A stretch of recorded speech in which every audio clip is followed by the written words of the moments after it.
صباح الفل. الصياعة حلوة مفيش كلام، الناس تحب تبان ان هي كول وصايع وحركات وكلام من ده وكده، بس في ناس نظيفة كتيرة جدا جدا جدا وكويسة، ما تتكسفش ان انت كويس خالص. بنحب نعمل دور ان احنا جامدين وكده كويس، والناس اللي عاملة منظر وبتتنمر وبتقل ادبها وغيري وكلام من ده بيبقوا غلابة جدا من جوه، بس هو عايز يعمل منظر. فاكر في سنة 50 زمان قوي قوي قوي بقى قصة حب باظت بقى، وانا لسه بقى في اول سنة جامعة ومش عارف ايه اعمل ايه بقى مرة بقى عشان اعمل منظر، اشرب سجاير.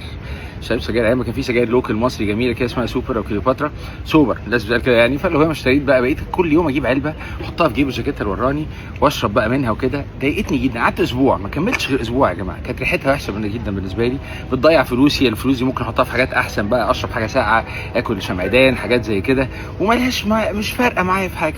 الايام اللي فاتت قابلت اكتر من حد بطلتها وما شربتهاش تاني خالص. مش لازم تبقى قوي بانك تعمل منظر انك صايع، ممكن تبقى طبيعي جدا جدا جدا، محترم ومؤدب وراقي وبتتكلم بشكل لذيذ، ما بتجرحش حد ما بتضايقش حد، وانت قوي جدا كده. انت قوي بالكلام ده على فكره، تلعب رياضه ويبقى عندك قوه في الحق، ما عندكش حاجه تتكسف منها خالص، مش مكسوف.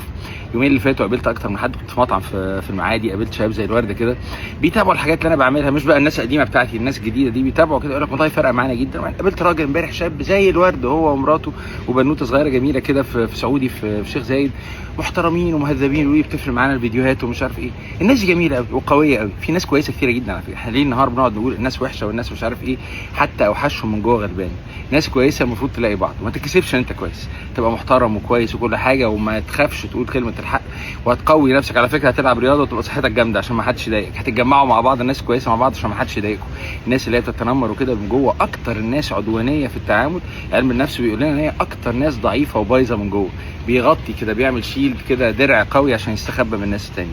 انت مش هتستخبى انك راجل محترم، مش هتمشي جنب الحيط عشان انت مهذب، يا رب يعديها على خير، ربنا يسترنا وكل حاجه، بس احنا ما عندناش حاجه نتكسف منها. فالناس اللي انا قابلتها، الناس الجميله بتاع سعودي والناس بتاع المطعم والناس دي كلها، الناس اللي بتسعى وبتشتغل وكل حاجه، تبقى رافع ايدك وسط الناس محترم. اي هاف ستوري تو تيل، عندي حكايه احكيها.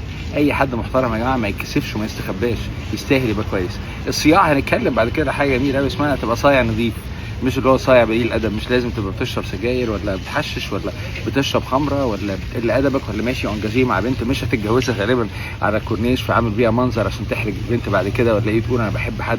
انا عارف كل واحد بيكمل عقد ناقص في حاجات معينه، مش سهله خالص. صباح الفل والجمال، يومكم حلو ان شاء الله، خدوا بالكم من نفسكم، ما تكلموش حد غريب كالعاده، ودعواتكم ان دي عندي شويه ايام بقى ايه، دخلنا في الحاجات الثقيله كده، وكله هيعدي على خير ان شاء الله.